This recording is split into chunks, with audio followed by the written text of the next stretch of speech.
Hey everyone. So I've been getting a lot of questions as far as like what kind of gear I carry and that kind of stuff when I'm going to do a sharpening mobily, or even like just tools I carry in general. So this is pretty much my entire setup. Every once in a while I have a few other tools, which I mean it's Impact and a few others, but those are very rare. So I want to dive down and show you my core tools that I bring with me from the day to day, just so you can kind of get an understanding of, if you're looking to do this as a side hustle or a business, what kind of tools you should invest in.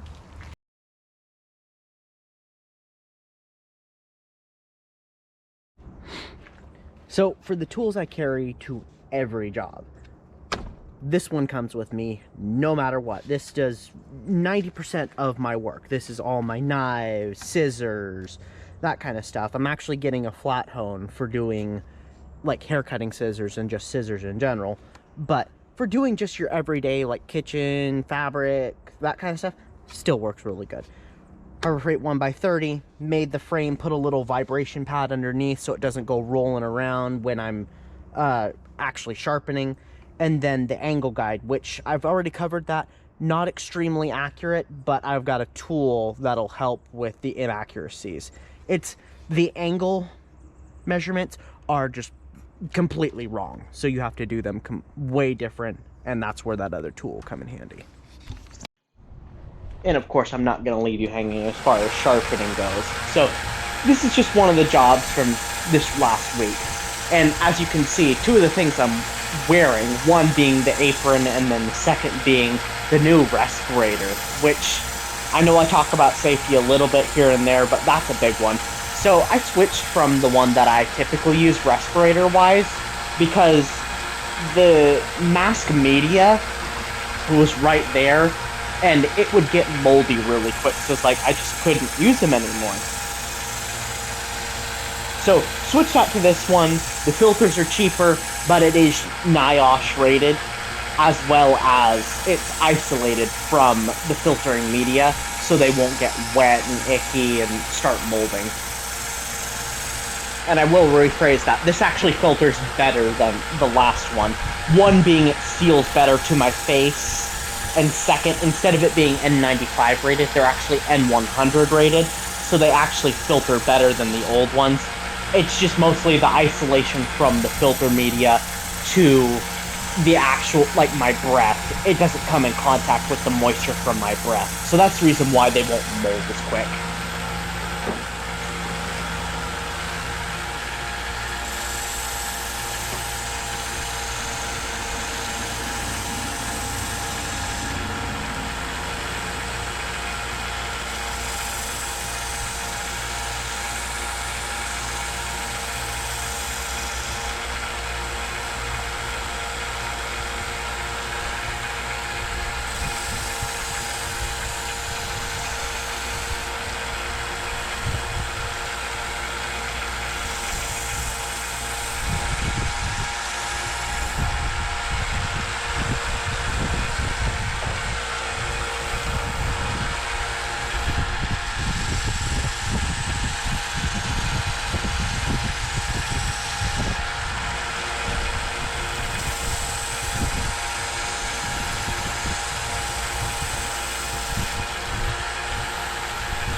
And now let's dive back to some of the tools. So in this box, I carry one set of bits. This one's just from Milwaukee. Home Depot typically has a sale around Christmas time or most holidays where you can get this for pretty cheap. I think it's like 20 bucks. But carries everything. I added a few extras, so like the adapter for sockets and then a magnetic bit holder instead of the C-clamp bit holder. For quick bit changes, this makes a lot of sense. But if you're building something like a deck, their normal one works great. And then, of course, with that, you have to have some sort of handle. So I've got this one, which is by Vessel, and then also one by Klein. So if I need a little bit more torque, I'll use the Klein. If I just am putting something together, taking it apart, I really like the ergonomics of how this feels in the hand, so I'll use this religiously. And it's just pop that guy in, pop that guy in, and super easy to take apart. Pop another bit in if you need to, or if I need both sides, I can get access on both sides and torque it down a screw. Typically it's with like scissors and that kind of stuff, but every once in a while you get pocket knives and those kind of things that you need to adjust. Like just making sure that one in between the liner lockers, say, that the blade is straight, not off to one side. You can adjust those kind of things. Just nice to have some of those tools. And then also on that note, thread locker. I cannot emphasize this enough. Thread locker is a great thing to have on you, just for the fact of it keeps screws tight. May not be the best thing, but at the same time, for like pocket knives and that kind of stuff, you're going to be hard pressed to beat thread locker. And then also, so this is one that I've teased a few times. This is just a tool for specifically hair cutting scissors. So hair cutting scissors have all kinds of different, it's more or less like a Phillips head or a flathead, but specifically designed for scissors. There's all different kinds of ones. This is just one of the tools used for taking them apart. Above that, this is just another Torx bit set, just nice and organized. If I need a secondary set, typically I like having two sets of Torx bits, because if you're doing pocket knives, you'll need one on each side. Occasionally not, but a lot of the time they have a screw on each side, so you need to be making sure that you have two sets of screws. An invaluable thing, this, I cannot tell you how many times I've needed this for scissors. It's invaluable to me. It's made by Nipex, but I know a lot of other companies make them. It's just a slide lock, so you just press down the button, slide it to whatever size you need, and when you pinch down, this thing bites and holds really, really well on whatever you need it to. I mean, it works great. Then moving on, so this is the other thing that I was talking about. So this is a digital angle guide, which right now you can kind of see. So 25, 24, 20. So it works really good, and I just set that on top of the angle guide. So that was the problem, was the angle guide was just very poorly made, so the angles don't correlate with what you're actually sharpening at. So this just goes right on there and tells me what my angle is, so makes me more accurate. After that, this is more for my own personal use. It's just to look at edges, and it's a small microscope, and this will tell you how old it is. When's the last time you saw a Radio Shack? But bought this a long, long time ago. It does anything from 60x zoom to 100x zoom, and just lets me know, okay, hey, how I'm looking as far as like my toothy pattern, just making sure the edge looks consistent. I mean, this is completely nitpicky as far as like tools I carry, but sometimes it just is nice to whip it out and look at it under a microscope and see, okay, the results that you get. It's really fun to look at that microscopically. On top of that, I've got these, which these three all basically are the same thing. I took frog lube and soaked down several microfiber rags. So this one is just my general purpose one. This one specifically for like kitchen knives and that kind of stuff, so that I'm not contaminating kitchen knives. And then this is specifically for like getting into tools and that kind of stuff. So let me grab my Leatherman and I'll show you. So for getting into those really hard to reach areas, you just get right in there. Makes it a lot easier than trying to shove a rag down there. But works really good. And then I just sprayed some frog lube on it so that it also gets some nice lubrication too. But makes really nice. Didn't realize how valuable this was. You can typically pick these up at like the travel section in your store, or even gas stations have them. But works really good. Pretty cheap, but great tool to have. Like, I would buy this again if I needed it. And then something you guys are not familiar with, one is my notepad, which typically it's just for writing down estimates and that kind of stuff. It's water erasable, so it's a pen, you can write with it, and then you just erase it with water and rag, so it's a wet erase board more or less, but just small enough to where I can keep it on me. And under that is the one that I've been teasing you guys with a lot. So 8,000 grit stone, as well as everything from 400 to 1,200 grit. And this is for doing the ride lines on hair cutting scissors. So for hair cutting scissors, they are convexed on the inside. So you have to make sure that the ride line is even all the way along that cutting edge.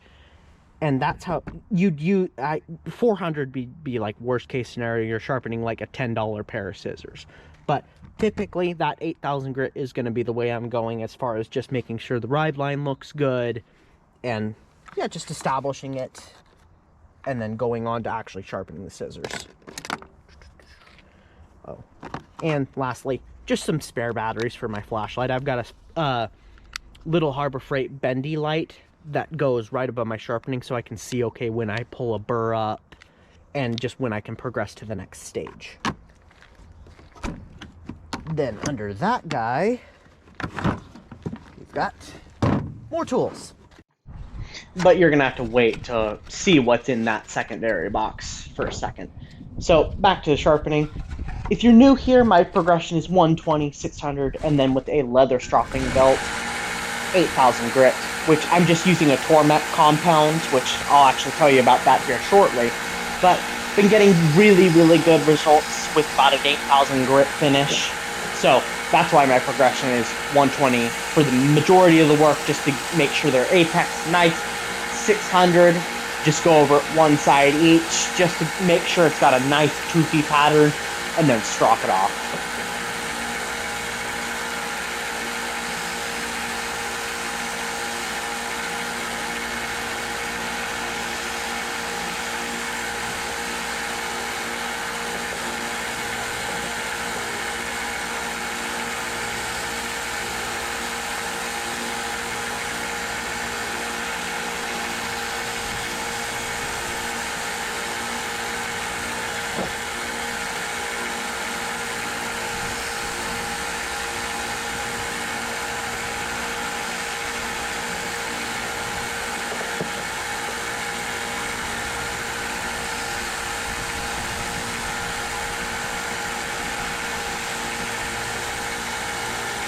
And now we'll get back to it.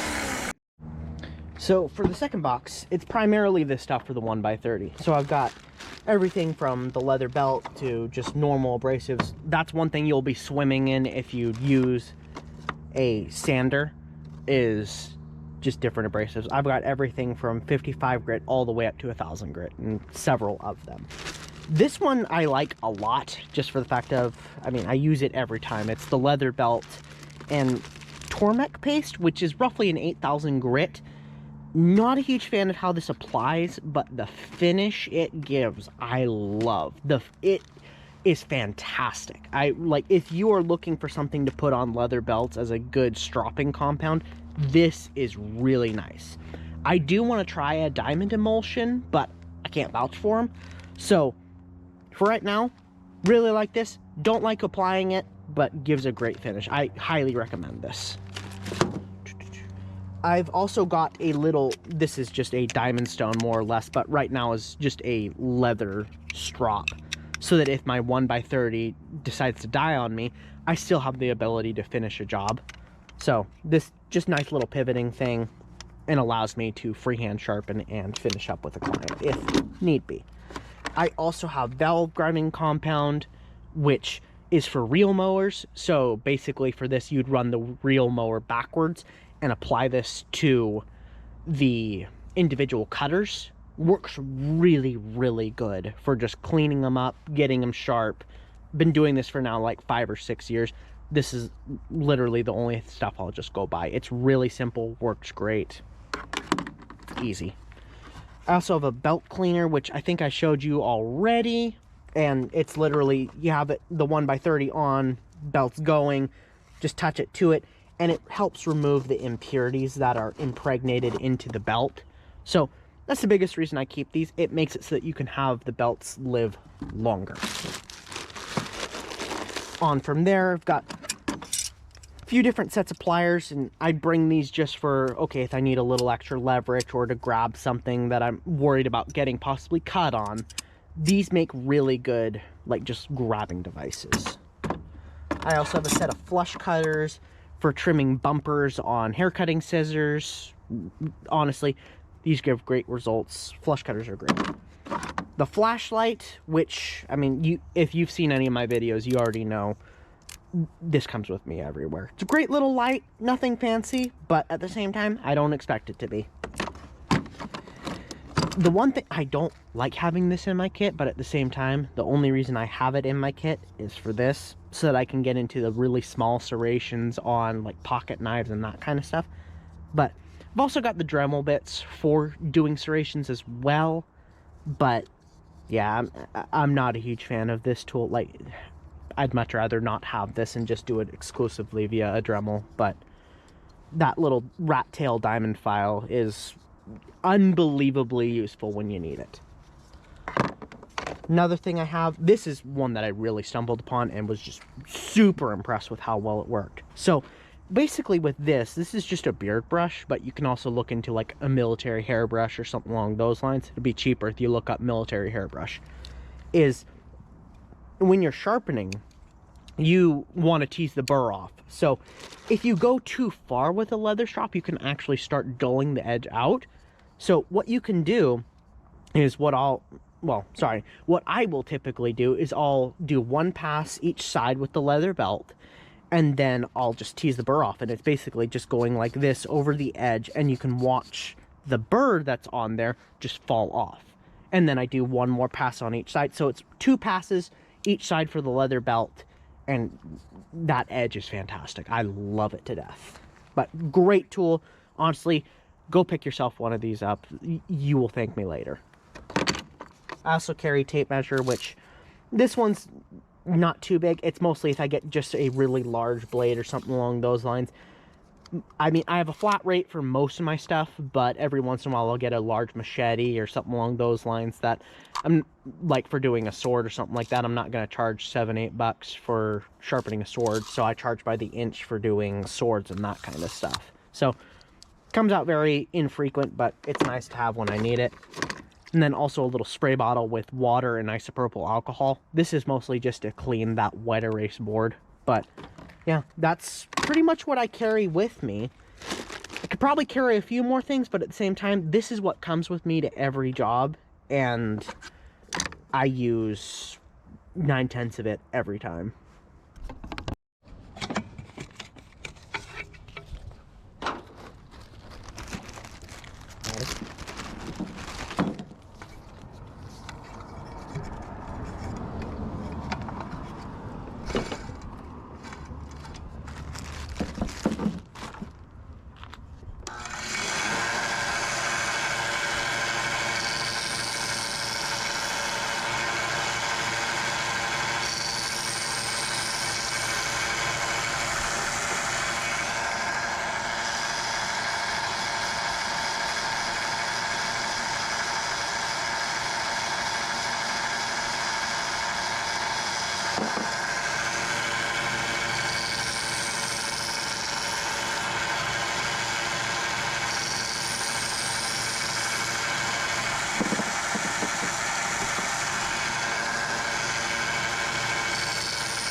And then the one other thing that I haven't shown off yet is the apron that I'm wearing, which wasn't quite sure if I needed one for a while, but then after doing quite a bit of grinding, noticed that my shirts had a little bit of like tearing just from the sparks that were. So bought this canvas apron, and it works great for just keeping the sparks off of me and just making sure that my clothes stay nice and I look more professional.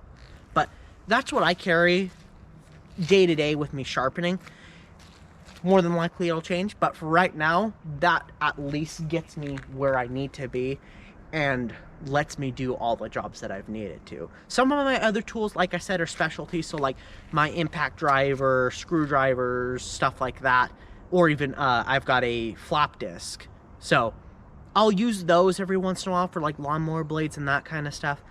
But for my everyday sharpenings, this is my go-to setup, the tools that I carry, the stuff that I use, and honestly, if I lost one of those tools, I'd replace it instantly.